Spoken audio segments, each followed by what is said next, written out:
За энэ удаагийн ярилцлаган дээрээ автомат аппликейшн дээр орж иж байгаа гадаад тавьцааны өөрчлөлтүүд яг ямар байгууллагуудыг онцолж байгаа вэ? Онцлог болсон шалтгаан, за тэгээд автоматад дотор орж иж байгаа гомдол санал яг юу болоод байгаа гэдэг мэдээлэл. За тэгээд SQL comment-ийн талаар одоо яг ярьцлага байдлаар бид нар мэдээллийг бол оруулаад байгаа. Тэгэхээр SQL-ийн талаар мэдээлэл.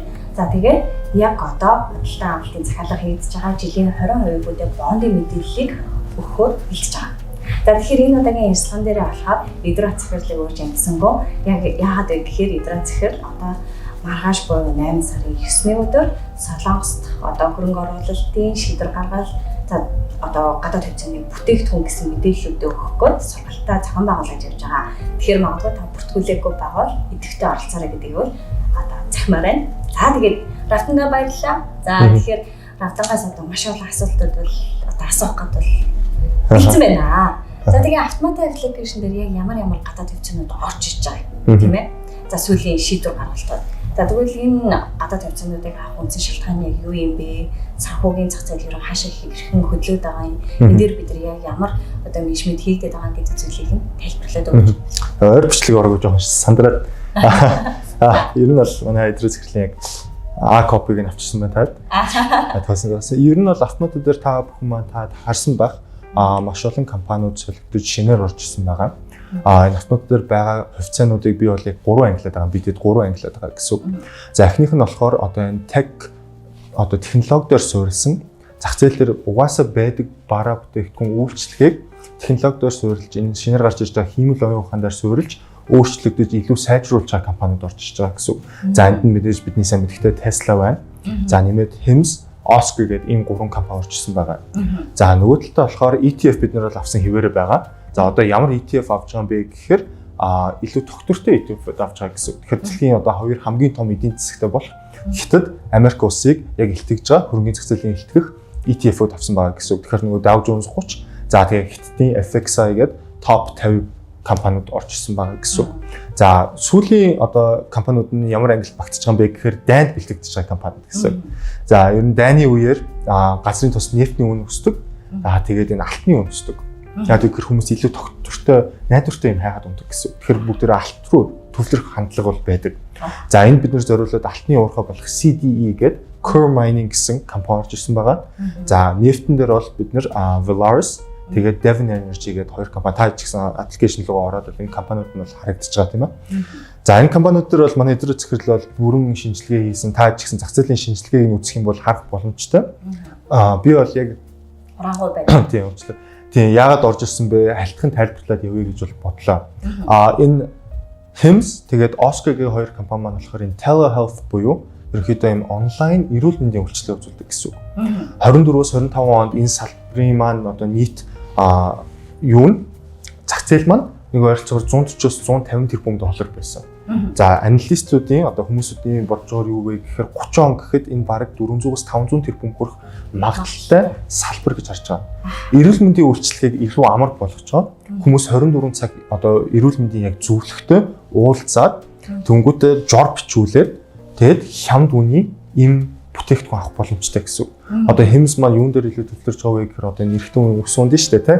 Ус ундаг бүтээгдэхүүн за тэнгууд арчилгааны бүтээгдэхүүн за тэгээд эрэгтэй эмэгтэй хүмүүсийн одоо гормон гэх мэт зүйлсүүд дээр илүү тулгарч байгаа. Гэхдээ HIMS дээр нэг анхааруулга хэлмээр байна. Ерөнхийдөө бол удахгүй жоохон унж магадгүй өчигдөр гэхэд бас нэлээд унсан 28% унсан уу 50 эдийн ханш дээр оцсон бид нар автомат дээр бол нэг 51-ээс дээш заримдаа 60 мар ханш дээр авсан. Тэгэхээр зарим хүмүүс төр жоохон уналттай байж харагдчих магадгүй. Гэхдээ таад маань санаа зовох хэрэггүй. Энэ бол ирээдүйдээ айгүй гоё компани байгаа тий. Яг үүсгэн байгуулагдсан хүн маань өөрөө захирлаа хийж байгаа.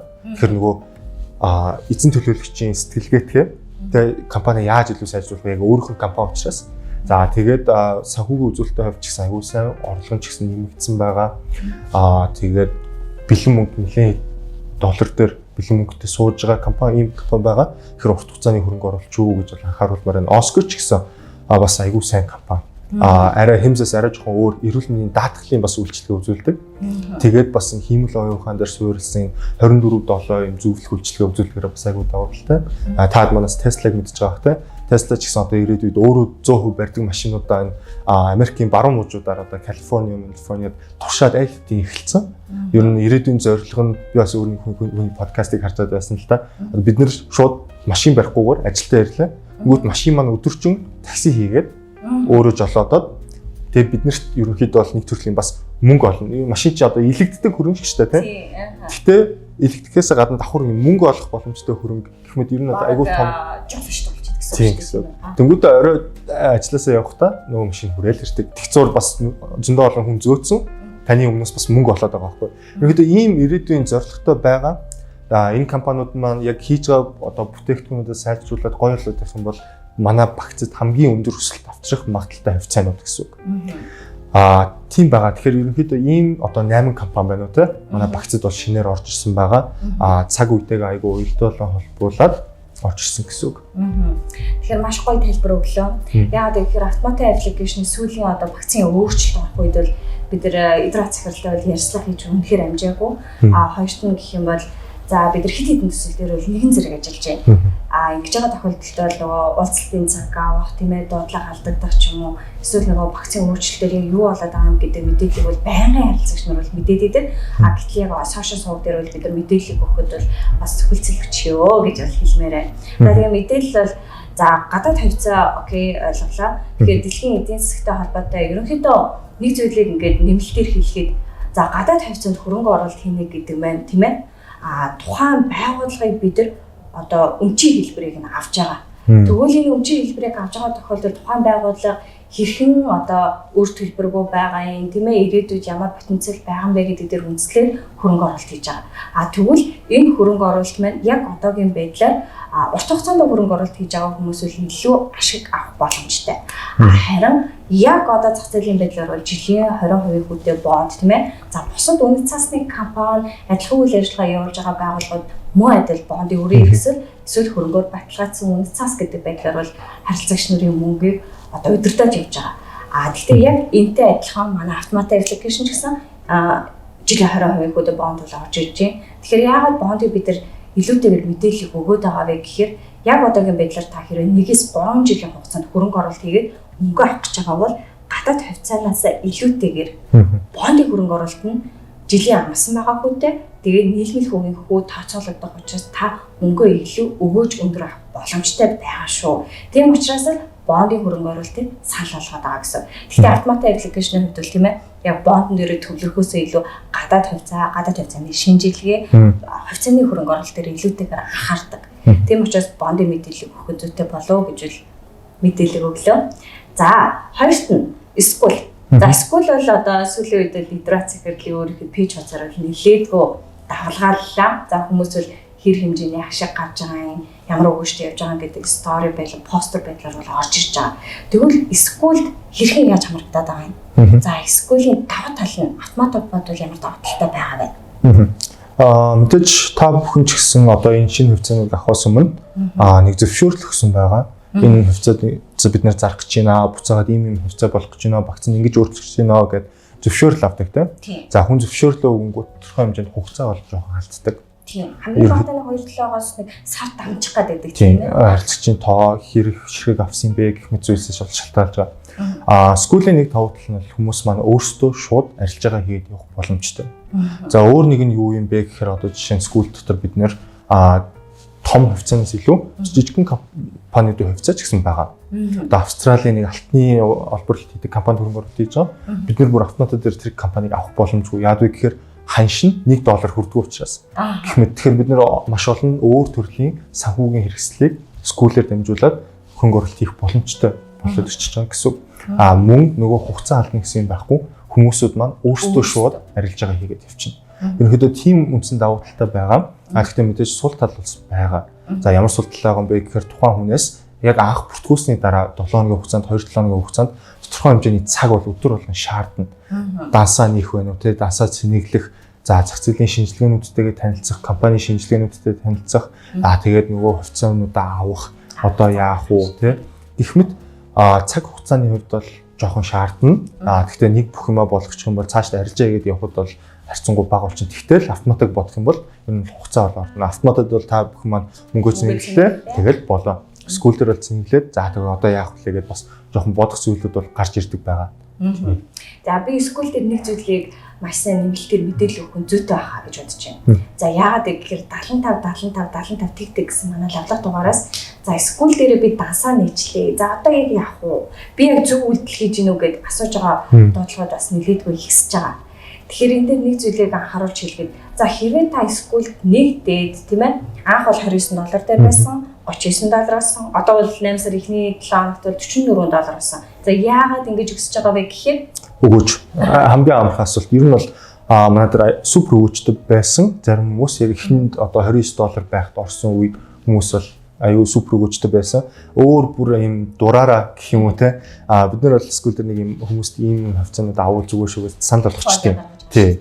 Гэхдээ тэрийг даахгүй тэндээс 1 2 3 компани түүж аваад авцсан хүмүүсүүд маань бүр 100% өгөөж хийсэн хүмүүс ч байлээ. Сүүл таарахад бол гэхдээ тэрийг бол огт санал болгохгүй шүү тий. Тэр бол бас тодорхой жоохон аз бол байгаа. Тий. Тэгэхээр өгөөж гэсэн үг. Тэгвэл тухайн харилцагч маань скулд нэгдээ тийм ээ төлбөр нэмэгдсэн байгаа. Тэгэхээр сарын $44 төлбөр төлөөд тухайн харилцагч маань гадаад хувьцааны арилжаа хийх гэж байгаа бол нэг зүйлийг маш сайн анхаараарай. Хамгийн багадаа $10,000-оос дээш дүнгээр оролцвол илүү дээрээ гэдэг зүйлийг бид нар хэлж байгаа. Тэгэхээр тухайн хүн дансаа нээгээд хэдэн доллар хийгээ ямар арилжаа хийх вэ гэдэг тухайн хүний сонголт. Гэхдээ нөгөө талдаа зардал байгаа шүү гэдгийг үндслээд аль болох $10,000-оос дээшээ байвал дээшүүл гэдэг зүйлийг бид нар мэргэжлийн байдлаар зөвлөж байгаа гэсэн.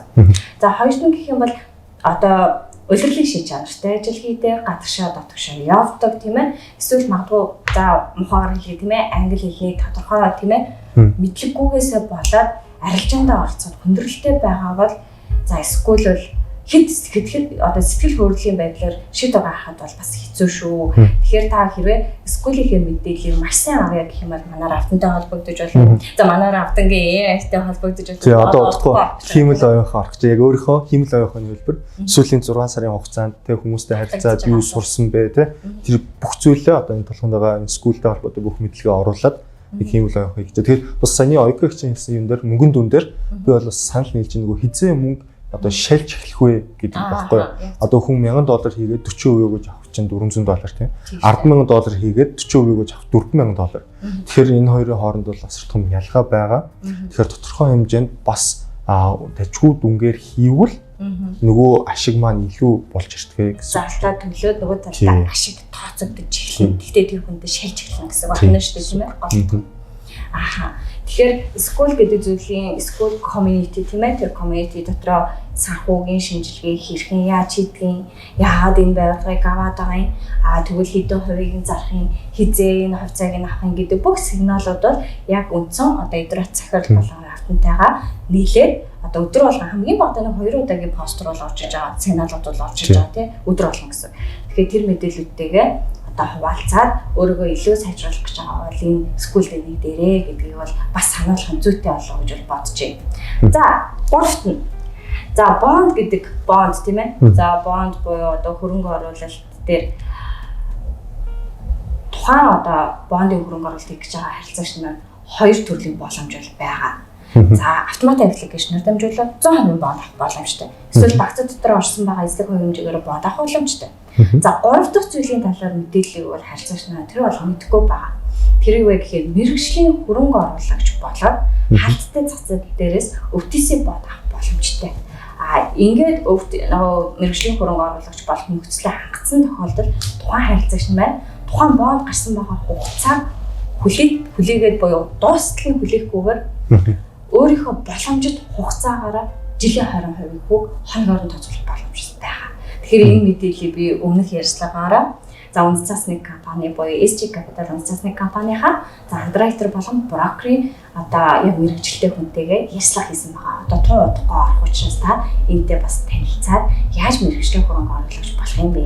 За тэгвэл автомат аппликейшнээр өвтөсөө бонд авах ямар нөхцөл байгаа мэй гэдэг мэдээллийг бас авах боломжтой байгаа. Тийм. За тэгээд хамгийн сүүлийн мэдээлэл очлоороо ирээ бас нэлээд ярьчих шиг байлаа. Тэгэхээр таны хувьд одоо юу гэдгийг одоо яг эсвэл автомата эсвэл үндэс цасны компанидор бонд авах ч юм уу яг энтэй холбоотой дахиад нэмэлтээр мэдээлэл өгье гэвэл ерөнхийдөө бол бондтэй одоо сүүлд манай скулийг хараад ч юм уу эсвэл гадаад арилж хийж байгаа хүмүүс шиг нэг тоохоо болцсон байлээ. Миний анзаарснаар тий бонд яг 20% өгөөчтэй бид 40% өгөөж авах магадaltaй шүү. Гэхдээ ерөөсөө бид нэр скул дээр бас миний нэг айж байгаа юм бид нэр айгүй дажгүй эхэлсэн өгөөжийн хувьд ч гэсэн. Ингээд одоо энийг ингээд норм тий гэд болчихно. Норм байх зорилгоор бид нар бол маш их компани судалгаа шинжилгээ хийж байгаа. Тэгвэл энэ бол яг баталгаатай биш гэдгийг анхаарах хэрэгтэй. Тэгээ манай захирч гэсэн хэлдэг хүн болгонд нэг дэрэлж унтах мөнгө байх шаардлагатай. Богино хугацаанд хүрэх тий хүүгээ авчих нэг сэтгэл зүйн бас тодорхой хэмжээнд дэм болохтэй. Хувьцааны унаад байхад тийм зүйл бол зайлшгүй байх хэрэгтэй. Тэгээ бонд ярьсныг би бол нэг халтхан хүмүүстэй бас сонсч байгаа хүмүүстэй зөвлөгөө өгье гэж бол бодлоо. Бондон дээр бол та ханаас ч авч болно тий. Манай Монголын зах зээлээр одоо бонд аягүй сайн хөгжсөн. Тэгс мэ хаалтаа зах зээлийн бонд хэмжээ сайн явагдаж. Тий. Манай хүүнүүд ч гэсэн аягүй өндөр болсон байлаа. Одоо бараг 20% хүүтэй бонд бол яг зах зээлийн удаа чүүд ундаж болоод ирсэн байлаа. Тэгэхээр та хэд маань ханаас ч бонд авах боломжтой. Тэгтээ бонд авахдаа юу гэж анхааруулахгүй гэхээр яг ямар төсөл хөрөнгө оруулалт хийж байгаа. Тий. Нөгөө брокероос одоо бонд зарж байгаа хүмүүс аюулсан асуух хэрэгтэй. За энэ компани маань барьцаурын байршуулсан юм уу? Эсвэл үнэлгээ хийгдсэн юм уу? Тэгээд энэ компани хэрэгжүүлэх гээд байгаа төсөл нь эсвэл үйл ажиллагаа нь ирээдүйд хэр одоо өсөх боломжтой зах зээл нь хэр байна вэ гэдгийг бас тодорхой хэмжээнд судлах хэрэгтэй байгаа шүү. Тэ? Тийм. Яг зөв. Тийм. Яг энэ нөгөө бондтой холбоотой барьцаа хөрөнгө. За эрсдэл. За тэгвэл нөгөө хоног орч юм уу эсвэл хугацаа дуустал энэ бондыг эзэмших гэж байгаа бол тухайн хүн юуг мэдсэн байх хэвээр. Бонд гаргахын тулд ямар бичгээр бүрдүүлт юм бэ? Баталгаа нь юундэ байд юм бэ? Нээлттэй болон хаалттай зах зээлийг яг ялгааны юу юм бэ гэдэг мэдээллийг модл өмнөх ярьслаханд орол мэдээллийг өгсөн байгаа. Тэгэхээр энэ мэдээллийг бас давхар өгсөн маш их баярлалаа. За тэгээд автоматтай аппликейшн дээр нэг зүйлийг ганцуулмаарай. За гомдол санал тийм ээ харилцагч нарын хүсэлтүүд бол байгаа. Тэгэхээр тэрийг бол бид нар одоо пэйжс болон хэрэглэгчдийн групп дээр бол нэлээд сайн мэдээлэл бол авч байгаа. Гэхдээ одоо тун удахгүй. Гэхдээ бид нар бол энэ дээр бол хугацаа заахад бол хэцүү байна. Тэгэхээр энэ маань нөгөө програмтай холбоотой, код бичлэгэндээ холбоотой байгаа учраас автоматыг сайжруулалт тун удахгүй болж байна. Гэхдээ автоматтай аппликейшн дээр биш. Тэгэхээр surprise маань одоо задлах гэдэг юм. Тэгэхээр автоматтай аппликейшн дээр гэхээсээ илүүтэйгээр автоматагийн дараагийн хувилбар гарах гэж байгаа. Тун удахгүй. Тэгэхээр энэтэй холбоотой яг тухайн үеийн цаг үетэйгээ нийлүүлээд бид нар илүү сайжруулах буй, илүү мэдээлэл өгөх болно. Тэгэхээр энэ удаагийн энэс илүү ярих бол асуудалд орох бах тий. Тийм. Тэгэхээр харилцагч нь байна тий. Сайн одоо энэ дүгнэлтээ сайн хийгээрээ хөрөнгө оруулалтынхаа судалгаа шинжилгээ яг юу болж байгаа юм би бүтээгдэхүүнийг авахын тулд яг ямар сэтгэл зүйтэй байх ёстой юм тийм ээ алийг нь хэдэн хувь дээр авахын гэдэг яг үндсэн тэр мэдээллүүдийг маш сайн мэдээлэлээ аваарай. Тэгээд хэрвээ танд одоо шаардлагатай тийм ээ мэргэжлийн хүмүүсийн тусалцаа хэрэгтэй байгаа бол манай 75 тэг гэсэн готлоо холбогдож болно. За доор гарч байгаа мэйл рүү хүсэлтээ явуулж болно. За эсвэл community дотроо чатар холбогдоод ороод ирж болно. Эсвэл манай офс руу хурж боломжтой байгаа шүү. За тэгээд энэ удаагийн ярилцлага өндөрлөе. Баярлалаа. Баярлалаа. Тэгээд нэмээд ганцхан юм хэлчихье. Манай эдрөө захирал 23-нд Австрали явна. За Сидней явах гэж байгаа. Queensland. Тэгэхээр Сиднейд байдаг хүмүүс байх юм бол таад манд бас удахгүй бас пэйж үзийн дагжгаараа Австрали бас нэг ивент зохион байгуулах гэж. Тэгэхээр тэнд бас уулзахыг хүсэж би бас байж магадгүй. Тэгэхээр таадтай бас уулзаад тий. Тийм Австралиас бас нэлээдгүй хүмүүс маань холбогдоод сургалт байгаа юу? Яагаад Австралид ирдэггүй вэ гэдэг бас асуултууд бас орж ирдэг. Япон, Америк бас их орж ирдэг. За тэгэхээр энэтэй холбоотой нэг зүйлээ бас мартах шаглаа. За эдрээс захирлын Солонгос болж байгаа сургалт маань хөрөнгө оруулагч болов буюу өмнө нь одоо хийгдчихсэн сургалтыг бодвол энэ удаагийн сургалт маань арай өөр чиглэлээр барьж явж байгаа шүү гэдгийг хэлмээр байна. За яагаад гэхээр хөрөнгөний зах зээл хаашаа яваад байгаа юм юунд хөрөнгө оруулалт хийвэл ашигтай юм. За Солонгост ажиллаж хөдөлмөрлж байгаа хүмүүс мөнгөн дээр яг яаж хандлага өөрчлөх ёстой юм бэ гэдэг илүү сонирхолтой мэдээллүүд маань энэ сургалтын дээр илүүтэй зохиолж байгаа шүү. Тэгэхээр магадгүй та өмнө нь хөрөнгө оруулагч болъё буюу үндсэн суур мэдээлэл авсан байгаа бол дахиад одоо яг энэ 8 сарын 9-нд орж ирэх гэж байгаа сургалтын дээр бүртгүүлээрээ Монгол тавны яг хажууд болж байгаа юм билээ шүү гэдгийг хэлмээр байна. За тэгээд энэ удаагийн ярилцлаганд ирсэнд маш их баярлалаа. Маш гоё ярилцлага боллоо гэж найдаж байна. Баярлалаа.